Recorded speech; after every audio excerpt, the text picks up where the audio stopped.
Hello chess fans, this is Rick from Chess to Impress with number 15 in the series Resigning in a Winning Position, which is the ultimate blunder in chess, resigning when actually your opponent should resign. It shows how important psychology is in our game. You can find the link to the earlier 14 videos on this topic at the end of this video, and I will also put a link up here. All good things come in threes. So I have 3 positions for you in which one of the players resigned in a winning position. I got those examples from this book, El Ultimo Error, which means the ultimate mistake in Spanish. It was written by a German author, Klaus Trautmann, who wrote this book in German, but I've been able to put my hands on the Spanish translation of it. And here is the first one. It was played in Birmingham in the UK in 1955. The white player was called Horseman, the black player was called Gardner. And let's have a look at the position. Material is equal, but white has a winning attack. He has several ways to build on his attack, which will soon be decisive. The strongest move in this position is Rook F1, to get that last piece into the attack as well. Also Knight E7 is very strong, but in this position, white made a big mistake. He thought he could win on the spot with queen takes g5, which looks very good at first sight. Black cannot recapture. That pawn is pinned. So white has just won a piece this way. And not only that, he has checkmate in one move threats with queen g7 or rook h6 checkmate. So what to do for black? You can try something like knight g6, but then there is mate into queen takes h6 check. King g8 only move, and then mate on either g7 or h7. So after queen takes g5, black Gardner saw no way out and he resigned here. If you want to put the video on pause, why did black resign in a winning position? What is the refutation of queen takes g5? Well, it's not that difficult. There is knight f3 check, and that's a fork on king and queen. So you have to take that knight with the rook. But then the h-pawn is no longer pinned, and after h takes g5, black is a queen up for 2 knights, and black has a winning position. Still not easy, you have to show some technique, but it's clear that black has the upper hand here. In fact, the engine says he is winning. And here psychology played a real big part. Black must have already felt very bad about his position, and then when this piece was taken and he cannot recapture, and he saw the checkmate threats of queen g7 and rook h6, he must have been so disgusted and disappointed that he threw in the towel, but he did that in a winning position, because knight f3 check turns the tables completely. Horseman against Gardner, Birmingham 1955. Let's move to this position 2 years later. It was played in Emmen in the Netherlands in 1957 in the Women's Olympiad, in the match between Ireland and Romania. The white player was Cassidy from Ireland and the black player was Teodorescu from Romania.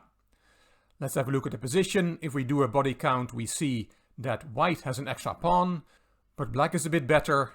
This battery of bishop and queen is very strong. Queen takes g2 check is possible, king e2 and then rook f e8, and black is slightly better here.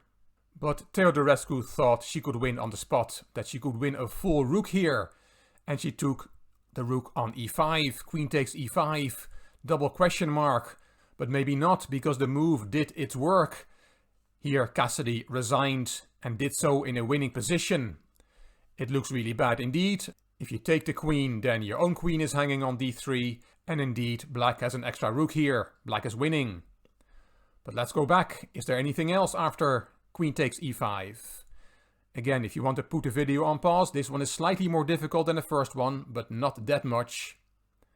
Here white can win by playing d5 instead of d takes e5.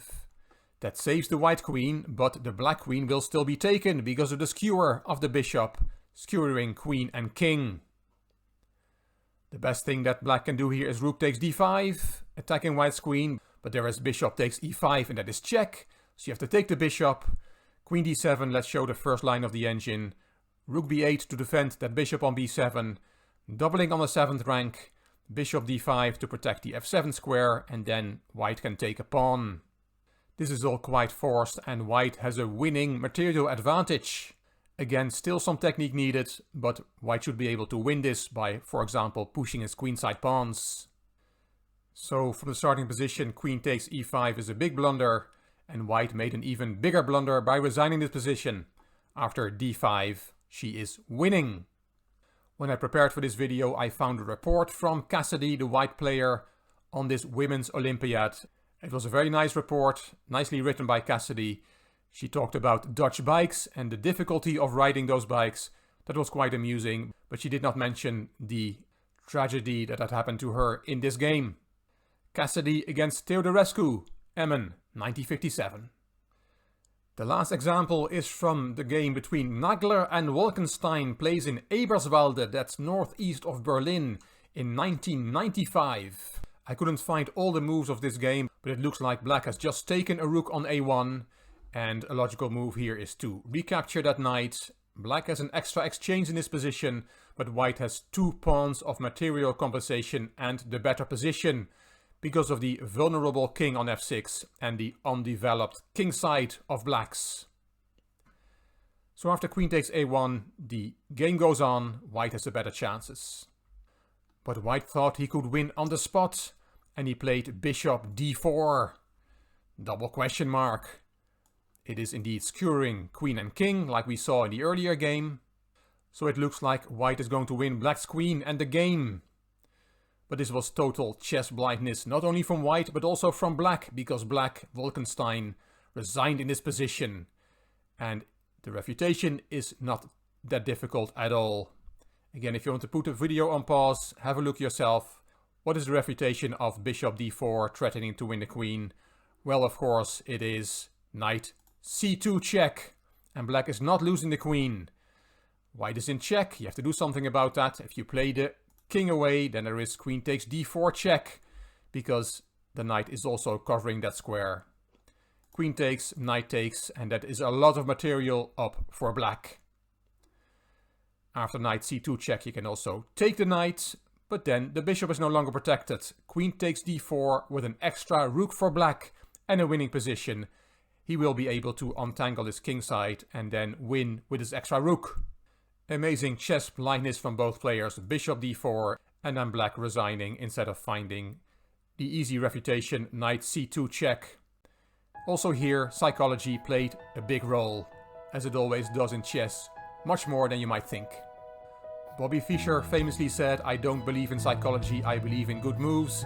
Yes, that may have applied to him, but for us mere mortals, psychology is a large part of the game.